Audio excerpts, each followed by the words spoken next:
Mesdames, Messieurs, encore une fois, merci de rester avec nous pour votre programme hebdomadaire Femmes reçoit pour vous aujourd'hui. Julie Nsuele, elle est fondatrice de la fondation Grâce à ma mère, avec elle on va parler justement de cette vocation qu'elle porte pour des personnes vulnérables, des personnes en situation difficile, particulièrement les femmes ou les filles.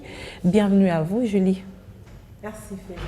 Alors, on va parler d'abord de cette histoire de la fondation, sa genèse, d'où vous avez tiré cette envie de mettre en place une structure pour pouvoir vous accompagner dans ce que vous avez comme vocation de pouvoir aider les personnes vulnérables. Oui, merci beaucoup pour la question. L'idée de la création de la fondation Grâce à ma mère, que nous appelons affectueusement Fondation GRAM, est née il y a 3 ans déjà. C'est entre fin 2017 et 2018 que je pensais à la création de cette fondation. C'est vrai, le nom a changé dans les temps avec l'évolution parce que les collègues qui sont avec moi, ils ont vu le premier statut a été rédigé en 2018. Okay. Mais c'est seulement en 2021 qu'on va lancer la fondation Grâce à ma mère. Pourquoi le lancer 3 ans après? C'est vrai, c'était un projet au départ. Je voulais accompagner l'autonomisation de la femme, je voulais accompagner l'encadrement de la femme. Mais ce besoin pressant a vu le jour avec l'état de santé de ma mère, qui a été atteinte de la Covid en juillet 2021. Et j'ai passé 2 semaines à l'hôpital au Cinquantenaire. Elle était dans le pavillon Covid, donc il n'y avait pas de garde malade. J'ai passé 2 semaines à dormir au sol. Et c'est à ce moment-là que j'ai réalisé l'importance d'avoir une mère. J'ai réalisé tout ce qu'elle a fait pour nous. J'ai réalisé ce que nous sommes aujourd'hui, que c'était grâce à ma mère. Ça m'a fait réfléchir. J'ai regardé autour de moi. Je vois comment les femmes se battent, comment les mères, seules ou en famille, en couple, comment les femmes se battent pour le développement de leur famille, de leurs enfants, de leurs proches et autres. Parce qu'il faut qu'on se le dise, aujourd'hui, les ménages sont gérés par les femmes. Oui, de manière... Plus de 70% des familles sont gérées par les femmes. Et c'est de là qu'est venu le nom Grâce à ma mère. Grâce à ma mère, c'est donc cet hommage que vous rendez non seulement à votre mère, mais à toutes les ces femmes battantes de la République démocratique du Congo. Voilà. Ah, ça, c'est un très bel hommage. Et depuis que vous êtes mise en place, qu'est-ce qui a été fait? Ça fait à peine 3 mois qu'on s'est lancé, mais nous avons des actions concrètes et palpable sur terrain. Comme je l'ai dit, actuellement, nous avons une équipe de 50 femmes qui apprennent la coupe et couture. 50 femmes 50 déjà? femmes, oui. Quelle 50 femmes. On prend entre 18 ans et 40 ans. Okay. Parce qu'au départ, on avait limité à 30 ans. Mais on a vu qu'il y avait des sollicitations des femmes au-delà de 30 ans qui voulaient apprendre. Il y a eu même des dames qui avaient 50 ans, mais qui voulaient apprendre. Donc là, actuellement, nous avons la formation en coupe et couture. Il y a la formation en make-up qui débute le 3 janvier. Actuellement, make-up, maquillage professionnel. Les femmes? Oui, tout justement parce que notre vision, c'est accompagner le développement de la femme. Okay. Et l'autonomisation de la femme ne peut pas être effective avec la main tendue. Pour être autonome, il faut apprendre un métier. Parce que si vous avez la main tendue, vous êtes toujours dépendant de la personne qui vous donne et autres. Voilà pourquoi nous voulons que les femmes... Vous n'allez pas dans le style des dons Je ne suis pas contre les dons, mais vous savez, les dons n'amènent pas le développement. Ok. Apprends-moi à pêcher pour ne pas que tu me donnes le poisson à chaque fois. Si tu me donnes le poisson aujourd'hui, demain je vais revenir demander. Mais si tu m'apprends à pêcher aujourd'hui, demain je vais aller au lac, je vais aller à la rivière, je vais pêcher. Ça, c'est la vision de la fondation, d'où notre slogan, en fait, apprendre un métier pour être autonome. Nous voulons que les femmes apprennent un travail. Nous voulons que les femmes apprennent un métier. Au fait, nous sommes dans les métiers basiques, de telle sorte qu'à la fin de la formation, qu'elles soient capables d'exercer directement et de créer une activité génératrice de revenus. Apprendre, c'est aussi bien, mais il y a beaucoup de femmes aussi qui apprennent, mais qui après, elles traitent sur le marché. Est-ce que vous vous assurez un accompagnement après? Nous faisons un accompagnement inclusif de la femme. Nous passons par la conscientisation de la femme sur ses valeurs, la conscientisation de la femme sur l'apport qu'elle doit apporter à la société. On peut arrêter là. Quelles sont les valeurs, selon vous, qui doivent accompagner cette femme qui veut devenir autonome? Pour être autonome, il faut d'abord prendre conscience de sa capacité. Premièrement, il faut... C'est un grand exercice aussi. Oui, justement, en fait, parce que vous savez, nous, les femmes, nous sommes des êtres à 1000 bras. Nous avons beaucoup de capacités. Nous pouvons faire plusieurs choses simultanément. Ouais. Mais seulement, très souvent, il faut que quelqu'un vienne nous booster, au fait. Il faut que quelqu'un vienne susciter ce désir en nous. Je dirais oui et non. Quelque part, c'est l'éducation qu'on nous a donnée. Je crois, dans la plupart des familles, dès les bas âges. L'éducation qui parfois nous met en arrière-plan. Ça, c'est notre culture. Très longtemps, on a mis la femme en arrière-plan. Ça, c'est une réalité. Dans l'éducation à la maison, on n'éduque pas les femmes de la même manière que les hommes. Des fois, nous, les mamans, nous commettons certaines erreurs, au fait, pour dire ça, c'est pour les hommes, ça, c'est pour les femmes. Mais aujourd'hui, on sait voir que dans la société, les femmes sont aussi actives et aussi dynamiques que les hommes. Moi, je suis la preuve. Je suis dans un comité de direction où il y a 11 personnes, mais nous sommes qu'à 2 femmes. 2 femmes seulement. Et Julie sait bien faire savoir ses compétences. Sur ce point-là, je laisse les autres en juger de ma part. Non, mais puisque vous êtes encore là. Je laisse les autres en juger de ma part, mais ce qui est sûr, je sais bien défendre ma fonction, en fait. Vous parliez de ces valeurs, de ces étapes sur lesquelles vous travaillez. Vous parliez des valeurs des femmes. Vous êtes parti du fait qu'il faudrait d'abord se découvrir, savoir ce que une femme est en train de valoir. Je disais que c'était aussi une grande étape. Et après ça, je sais ce que je peux faire. Je me regarde dans un miroir, je dis, fais ça. Ok, tu peux bien parler français. Donc, si tu parles bien français, tu peux bien présenter une émission. Pourquoi pas aller à une autre étape? C'est laquelle? Après la découverte de soi, c'est la formation et l'information. Ok. Parce que quand on échange avec la femme, on découvre, elle se découvre elle-même et ce qu'elle peut faire.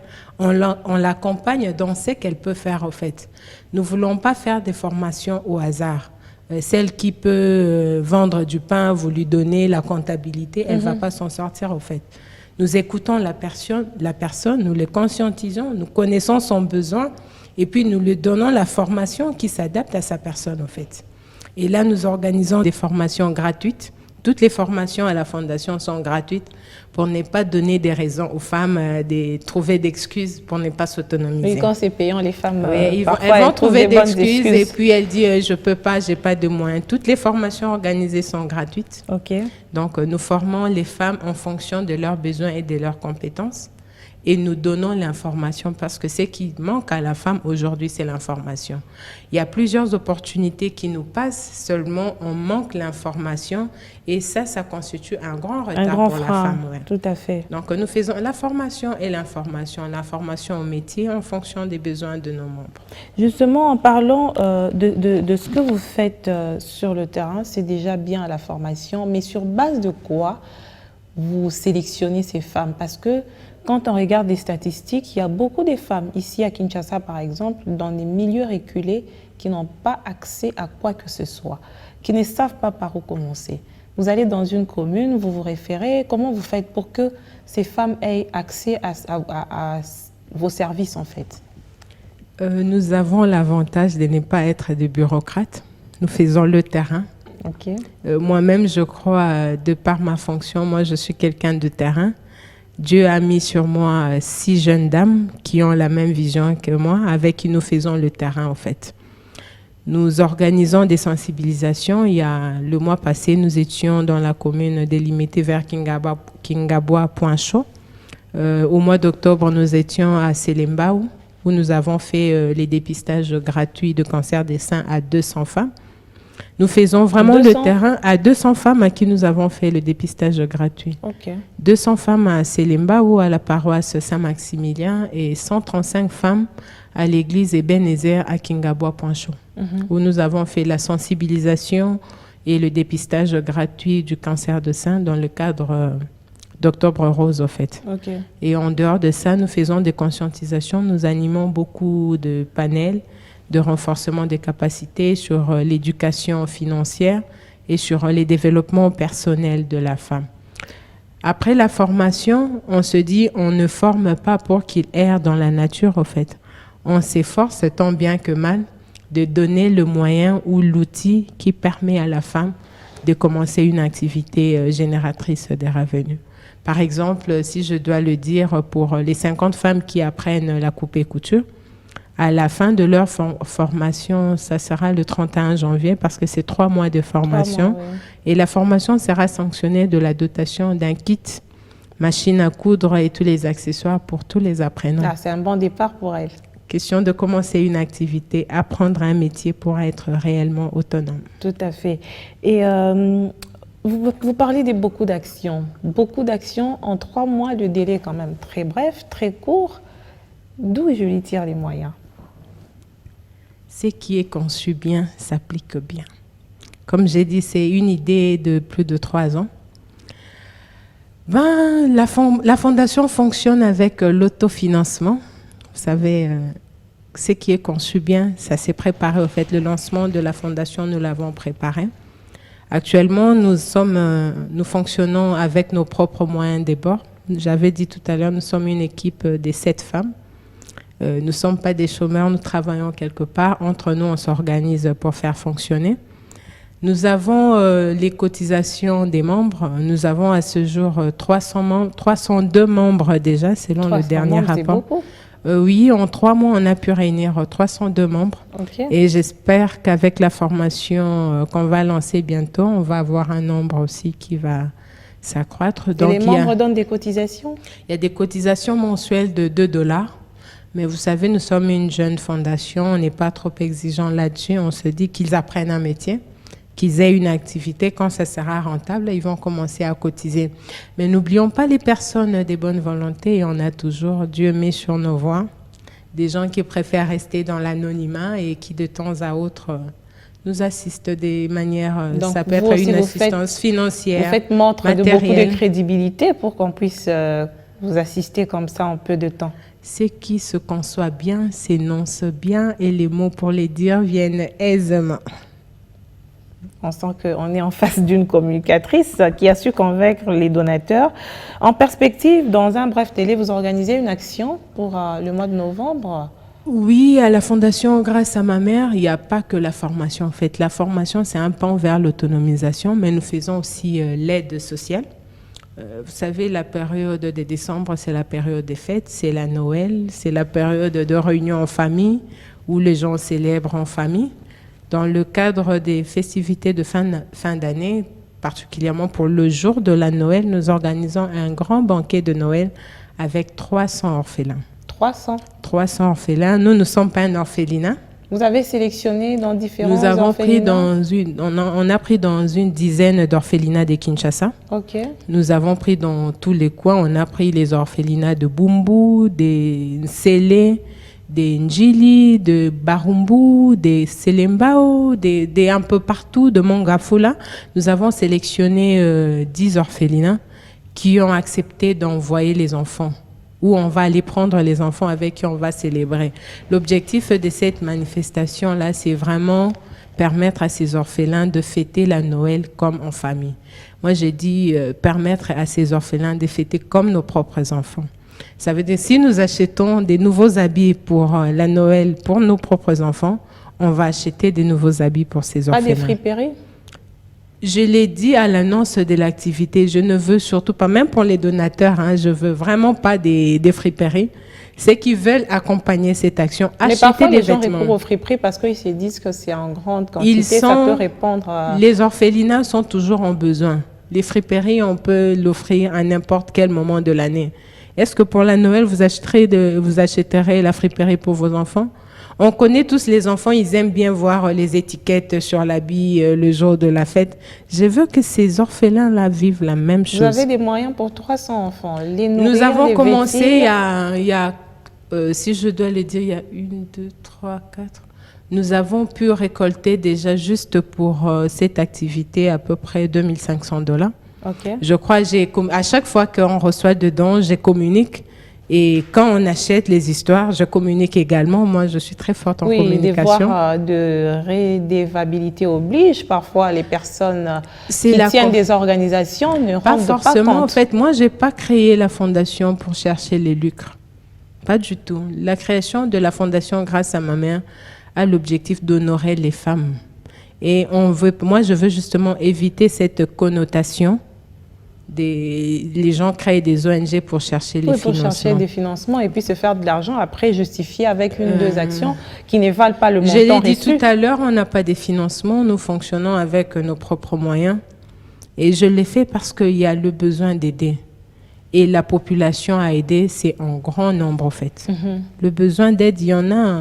C'est pas un objet à but lucratif. On le fait, je l'ai dit, à chaque fois. Si j'ai un $500, j'ai dit, achetons quelques habits pour une dizaine d'enfants. On verra progressivement. Aujourd'hui, j'ai montré dans notre page Facebook, vous verrez, on a publié. On a acheté une bonne partie des vêtements pour enfants. Je crois qu'on a déjà acheté à peu près pour 150 enfants. C'est déjà beaucoup? Oui, on a déjà acheté une partie des vêtements. On a acheté une partie des jouets ou des cadeaux qu'on va offrir ces jours-là. On a déjà payé la salle parce que ça sera au Musée national. On avance progressivement, en fait, parce que c'est vrai, le budget pour organiser, c'est un coût. Mais on se dit, moi, je suis banquière, donc si j'attends le moment X et le coût sera élevé, je ne serai peut-être pas en mesure. Voilà pourquoi j'élague petit à petit.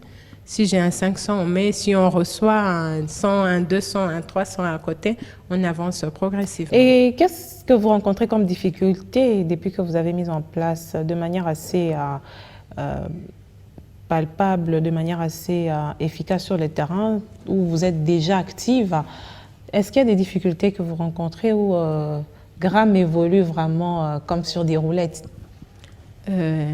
La sensibilisation des femmes, c'est une grande question. L'autonomisation des femmes, c'est une grande question pour le développement. Et aujourd'hui, puisque premièrement, on a limité l'accès aux membres qu'aux femmes, ça, c'est déjà un point de critique pour beaucoup. Il y a beaucoup parce qu'aujourd'hui, adhérer à la Fondation Grâce à ma mère, c'est uniquement réservé aux femmes et aux jeunes filles. Nous sommes en milieu rural et les hommes, ils trouvent que c'est un peu discriminatoire et autres. Mais nous, on veut accompagner la femme qui aujourd'hui est marginalisée. Parce que quand on parle de la marginalisation, on ne voit pas les hommes, on parle des femmes. C'est la femme là qu'on veut accompagner. Ça, c'est un premier élément. Il y a un deuxième élément, vous voyez beaucoup des mamans voient en nous la jeunesse. Ils ne vous font pas confiance parfois quand ils vous regardent, ils disent celle-là quelquefois, ils disent oui, c'est des jeunes, vous les ONG, on vous connaît, les organisations, on vous connaît, vous commencez comme ça et puis après vous abandonnez. Et tout ça, voilà, ça c'est un autre côté. Vous pensez que Gram ne va pas retomber dans les mêmes erreurs? La Fondation Gram, c'est un projet mûri. C'est un projet qui a pris 3 ans avant son lancement. Oui, parce que vous savez, je suis experte en microfinance. Okay. Je suis cadre dans une banque. Je suis formatrice. Je donne l'éducation financière.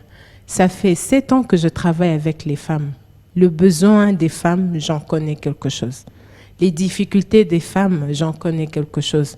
Je ne peux pas dire on va réussir absolument grâce à ma mère, mais je sais qu'avec le concours de tous, avec la volonté de tout un chacun et par la grâce de Dieu, on va y arriver.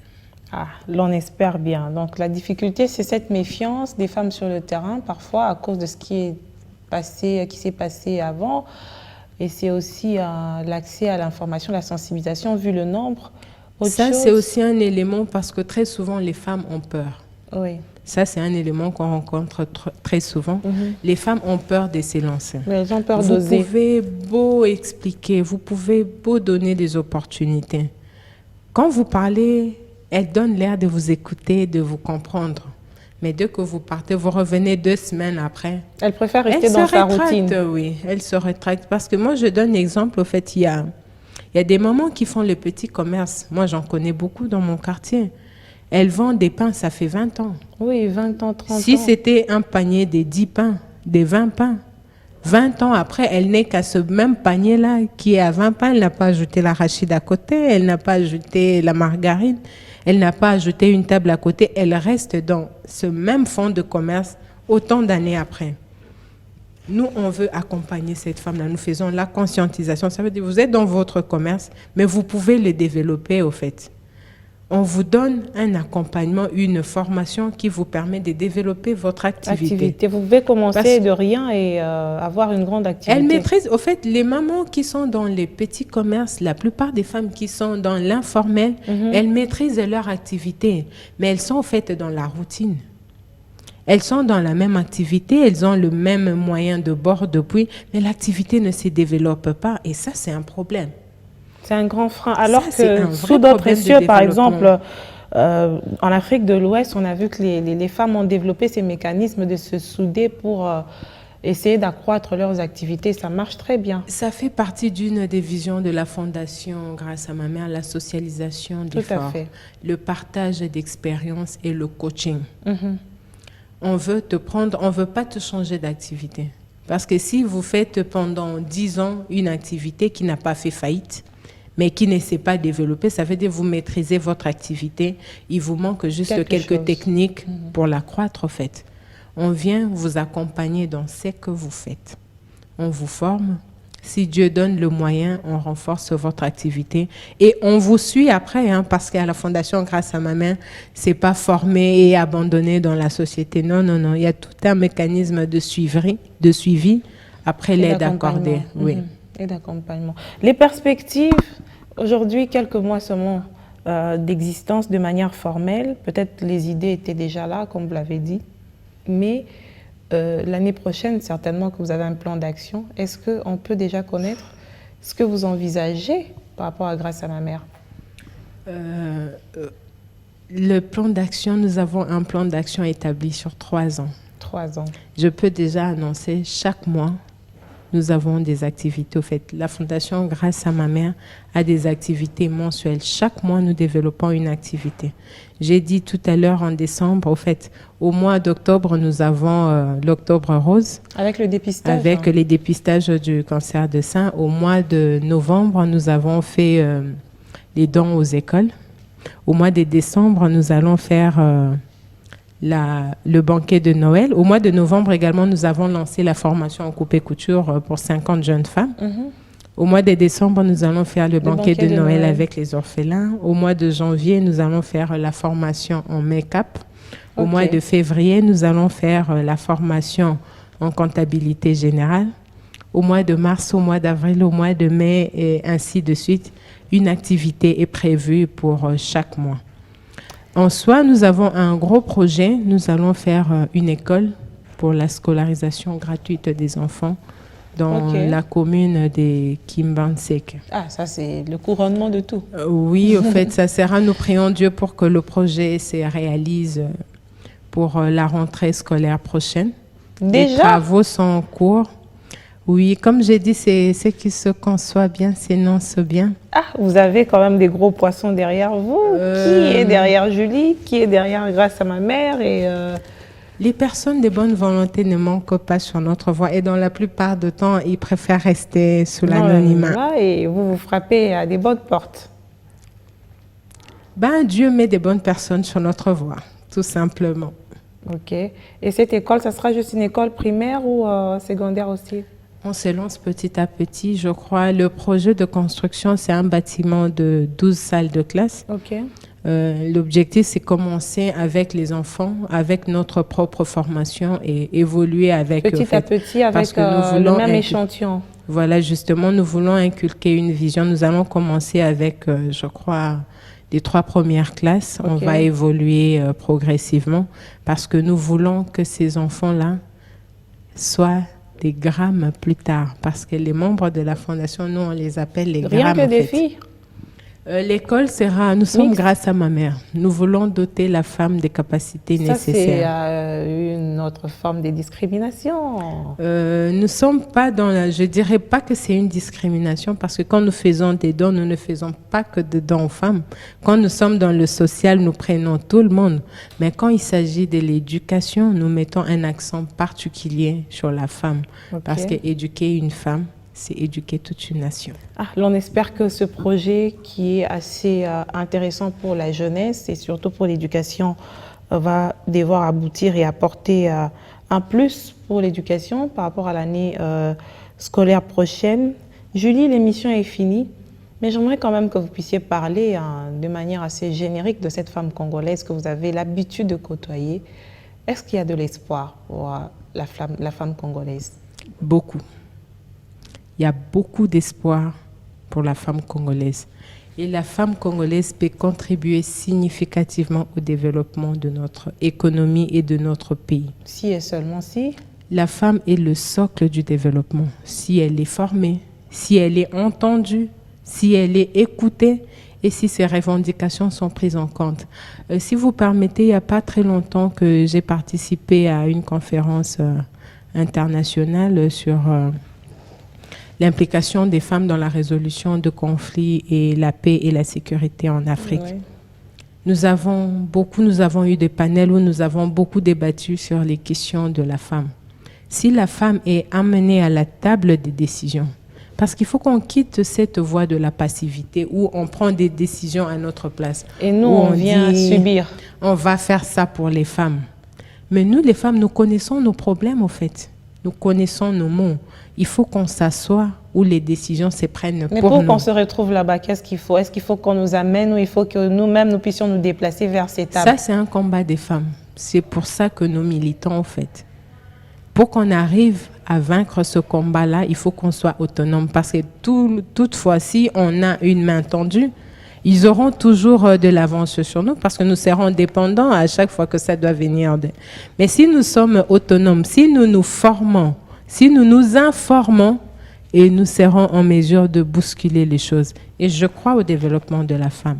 Je crois à l'autonomisation de la femme. Nous y croyons aussi, c'est même aussi ça l'objectif de cette émission. Et évidemment, ces partages d'expériences permettent à celles qui ne sont pas encore en mesure de se mettre sur cette voie, sur cet élan de développement, à pouvoir se réveiller et faire quelque chose en vue de se rendre utile. Aujourd'hui, grâce à ma mère, GRAM existe pour rendre hommage aux femmes en leur mettant justement sur cette voie des développements pour leur épanouissement personnel. Et c'est une fondation, vous l'avez écouté au cours de cette émission, à travers la fondatrice, qui existe déjà et qui œuvre déjà sur le terrain. Merci Julie. Merci beaucoup Faiza. Et bonne chance. De m'avoir reçu. Merci. Dieu aidant, on va aller. Ça va aller. On reviendra sur ce plateau pour une évaluation. C'est aussi ça, ce devoir de redevabilité envers ceux-là que vous servez et ceux qui vous viennent en appui. Madame, Messieurs, merci de nous avoir suivis. Je vous retrouve bientôt sur Bio1 Télévision avec le même plaisir, bien sûr.